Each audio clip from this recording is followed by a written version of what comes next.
Here at Helmuth Ford, we are a small town dealership with no hassle and no pressure. Attention all veterans and guests. The Keokuk County Veterans Affairs Office invites you to join them for a luncheon on Monday, November 11th from 11:30 to 1:30 at the Keokuk County Expo in Sigourney. The Veterans Affairs Office provides assistance to veterans in need. If you have any questions, contact Michelle Herman, the Veterans Affairs Administrator in Keokuk County, at the courthouse in Sigourney, 641-622-2761. The KCED Tailgate $10,000 raffle is this Friday, November 8th at the Carl Craft Civic Center at 701 West 2nd Street in Hedrick. Tickets are $125, which includes 2 admissions. Dinner, drinks, dancing, and more. Doors open at 5:30, dinner at 6, drawing is at 7, entertainment at 8, and it's all over by 11 p.m. Plus, there's bus transportation from Sigourney to Hedrick. It's the KCED Tailgate $10,000 raffle this Friday in Hedrick. Santa! Ho, ho, ho! Steve! I am Steve. Stocking. Ooh. Details are coming soon!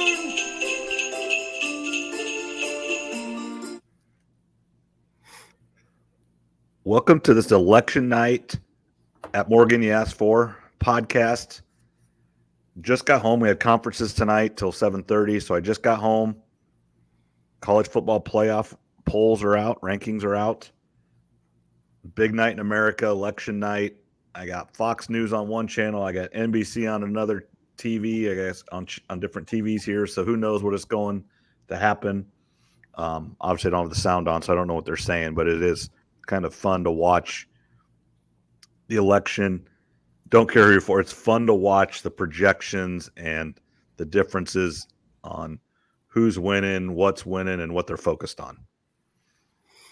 Yeah, I flipped around a little bit to the different channels. I don't really care either way that much. I find it more entertaining than anything. I'm just looking forward to the meltdown online for whoever the losing side is. That's where I get my enjoyment. One of these, I don't even know, has Trump with 111 electoral votes, and another one has him at 168. And actually, I think it's actually the NBC one that has him for way more ahead. I don't know. So it's weird. Don't know, don't care. Hopefully you went and voted if you knew what you were. See, this is a misnomer, and I've heard some people say this. Should everybody vote? What do you think, Trev? Just off the cuff, should everybody vote that's eligible? I mean, obviously, if you're not eligible, then don't vote. But if you're an eligible voter, should you vote? Well, you're pressured to, so I guess you better. But what about this thinking? What if you have no idea on any candidate? Should you vote? Because probably not. People don't just know. vote for who their parents probably tell them to, or their grandparents, or their friends. So if they don't really know, but no, I'm kind of jaded about it, so I might not be the best person to have on for this type of night. So, should everybody vote? Probably not. You got to do your research of what you want to vote for, but then that also goes back to do you think every vote counts? I mean, technically it doesn't, but that's a whole different discussion. Yeah, because the problem is people know. The ones you see on TV, the Senate race, the House race, the president. Everybody knows those people. They figure out who they – but the ones that are closer and the ones that affect you more on a day-to-day life, like the city council, the board of supervisors, the judges, you have no idea. Unless you know the person, you have no idea. And you're voting for or against people not knowing – what you should be voting for on what, if they like what you like or don't like what you like. It's just a guess. Yeah, a lot of people, it's black and white. They just vote all either Republican or all Democrat, just straight down the line. So I don't know if that's necessarily good either when it comes down to it, because it's more than just the president, as you had mentioned. But no, for me, I find it all very entertaining.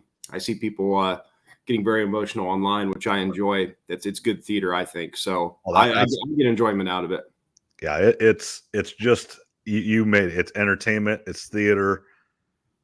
Hopefully, guess what? The sun's going to come up tomorrow, maybe, because it's rained for like 4 straight days here in Iowa. Sun is gonna come out. Everybody's gonna wake up and gonna move forward. Hopefully tomorrow. Yeah, that's not what I'm being told by a lot of people. The sun won't come up if a certain person wins or a certain person doesn't. So we'll have to be the judge of that tomorrow if we're still alive. Right. And then the other thing that I thought was funny, Murph and Andy on Monday was one of their polls. Do you vote for who you want or against who you don't want to win? There's probably a good mix of that. Some people vote for who they want. Some people vote because they don't like a certain person, the way they talk, the way they look. If you have a bad press conference or something like that, you can lose votes. So everybody's a little bit different on how they're voting or why they're voting.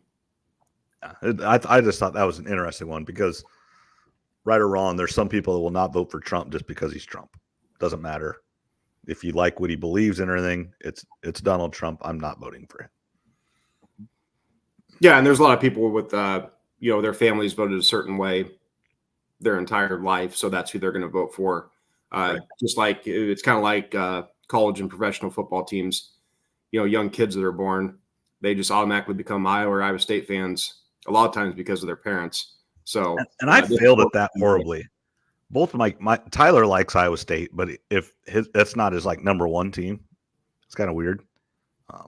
My daughter hates Iowa State because that's a whole different argument. But like Tyler, he likes other schools and stuff. I'm like, where did I go wrong? Both the kids went to a lot of Iowa State stuff. Maybe I bet it to them too much. I mean, Tyler's been to more Iowa State games. He doesn't remember not going. He's been going since he's about 3 or 4 years old. So I failed there miserably. But we'll go from there. All right, let's move on to much more interesting stuff, much more centric to what we want to talk about, what we want to listen to. And that was the college football show tonight. I watched a little bit of it at conferences. As a PE teacher, I get tons and tons of conferences, so I have a little bit of time on my hand there. I would say really no surprises, like big time surprises. There were people that thought the Big 12, now Iowa State losing definitely changed that, but thought the Big 12 was going to have a chance to maybe get 2 in, or there's an outside chance for Iowa State still to get in if they would win every game but lose in the Big 12 championship. I think tonight proved there is no chance of that. There is going to be one team from the Big 12 in. I suppose if BYU does stay undefeated and loses in a very close game to Iowa State, depending on what happens, but if everybody else wins out per se, only one team in the Big 12 is getting in. 4 Big 10, 4 SEC, Notre Dame, and then you got to fill out Boise State, the ACC champ, and then the Big 12 champ. With Iowa State losing, them dropping down to 17 in the polls, it tells you what the committee's thinking. The committee's only going to want to put one Big 12 team in if they have to. That could change, of course. We've talked about it before. Need Notre Dame to lose. Yep. But as of right now, if you're the Big 12 fan of Iowa State, that's why I text you Iowa State. Now you just got to get to Dallas. If you get to Dallas and win the game, then you're in. So I think it's pretty clear. If Iowa State would have won that game, obviously things would look a lot different. But the committee's telling you it's going to be a lot of Big 10 and SEC, which we already knew. And Notre Dame's going to get the nod over a second Big 12 team if it's close. And we've talked about that before because of TV ratings. Yeah, it doesn't matter what Big 12 team it is. It doesn't matter anything. If Notre Dame is undefeated or one-loss team, they will be in the playoff every year. Does not matter. Essentially, they're an automatic pick. Now, they cannot be a top 4 seed, but Notre Dame with 0 or 1 losses every year is in. It's a guarantee. Yeah, that's going to be a guarantee if they don't join a conference because there's always going to be multiple 2 and 3 loss Big 10 and SEC teams. So, yeah, if Notre Dame goes undefeated or only has 1 loss, as long as they're not in a conference, they're automatically in. And even if they were to join the Big 10 or the ACC, a 1-loss Notre Dame team is typically going to get in. So Notre Dame's got that. We talk about a lot, sidewalk fans that didn't go to there, but are big supporters. So, yeah, we know that the committee and the TV networks are going to push for Notre Dame to get the nod over a lot of schools. Yeah, and then BYU at 9, Indiana at 8. Correct? Is that what I had? What we have them at? Were they 8? I didn't go. Indiana's got the 9 seed, but I think BYU was. I don't have the list in front of me. I think BYU was number 9 in the official rankings, and then they went to 4 in the seeding, which kind of confused some people at first. Yeah, BYU was 9, Indiana 8. Yep. So I was listening to some people today, or Chris Williams from Cyclone Fanatic, Iowa Everywhere, which those are great podcasts, great listens. If you are interested in those things, both of those places are really good. He had a kind of instant reaction, and he was hard on the committee on having Indiana so low. He goes, if you replace Indiana with Michigan, they're number 2 in the country. He goes, they can say whatever they want. This is a brand deal. It doesn't matter. Indiana's out. They'll be in if they stay undefeated. Don't kid yourself. But as soon as they lose, they're just like Iowa State. They're out. But if the same record, same schedule, you put them side by side, and that team was Michigan and not Indiana, they are number 2 in the country. They definitely be higher than 8. I don't know if they'd be 2. Their schedule is kind of weak on paper, but the point remains: if it was Michigan, a Texas, a Tennessee, Notre Dame, Alabama, one of these typical big time blue red programs, yeah, they'd be ranked higher than the number 8. So yeah, we'll see how their rest of their season goes. I think they've got Michigan this week, and then the big game at Ohio State. But it's looking like they can finish with maybe just 1 loss. And yeah, with the committee, at minimum, you're going to have a combination of 7 SEC and Big Ten schools. It's probably going to stay around 8. And could they officially get 9 between the two? Because then you'd have ACC, Big 12, and then you only need 3 others. Mm-hmm. If Notre Dame would lose, so officially they could have 9 of the 12 if Notre Dame loses, or if Notre Dame's not in. Technically, you got the one Power 5 or group of 5, Boise State in this situation, ACC champ Miami, Big 12 champ BYU, as it stands right now. Mm-hmm. Those are only 3 that would have to go. Yeah, that's right. And another thing that kind of helps the Big 12 or Iowa State specifically is, Clemson lost another game, so that's good. So you're hoping that the ACC can only get 1 team in.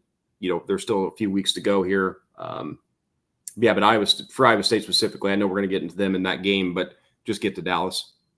You have to just get there and you have to win it. I think now it's simple. You cannot lose another football game. I think even if you would get to Dallas and you lose that game, you're not in. I think it was proven tonight. And unless there's a bunch of other losses, which last week helped a lot. It's just very, very unfortunate and sad. And we kind of circle this into talking about Iowa State in general. And our friend Brett texts me everything. Did you feel like breaking stuff? And the answer is no. It was just sadness and just, you got to be kidding me. Because again, they didn't play well. It was a lot like the Central Florida game before. It was just, obviously they scored with 12 seconds left or 30 seconds left instead of Iowa State. And it was just sadness. Everybody walking across a bridge back to their campers, and it was pouring down rain. So that would have been probably a pretty good party. And that's kind of what I was planning on. And in fact, we just kind of packed up and left. Got home about 10:30, watched the first half in the camper of the Iowa game. And I looked over at my dad and I just said, what are we doing? We have to sit in here. It stinks. It's raining. We can be home by 10:30. Took 20 minutes to pack up and left and got home about 10:30. So we didn't even stay there. We went up Saturday morning and left Saturday night. Definitely with a win, we would have stayed and had a good night. And if the weather was better, that didn't help. Yeah, it's definitely a disappointing loss for Iowa State to lose that one at home in that fashion. And again, I think I text you, is there a tiebreaker scenario if Colorado and Iowa State finish with the same conference record? Yes. And again, this was on Iowa Everywhere or Cyclone Fanatic. Somebody said it, that essentially Iowa State has the tiebreaker on Colorado unless Kansas State loses every game. because somehow then the conference record would switch. Iowa State would lose to Kansas State. Iowa State's strength of schedule isn't great. Colorado's must be a little bit better. And the K-State thing must be helping Iowa State. But if Kansas State does not win another football game, then the tiebreaker would go to Colorado.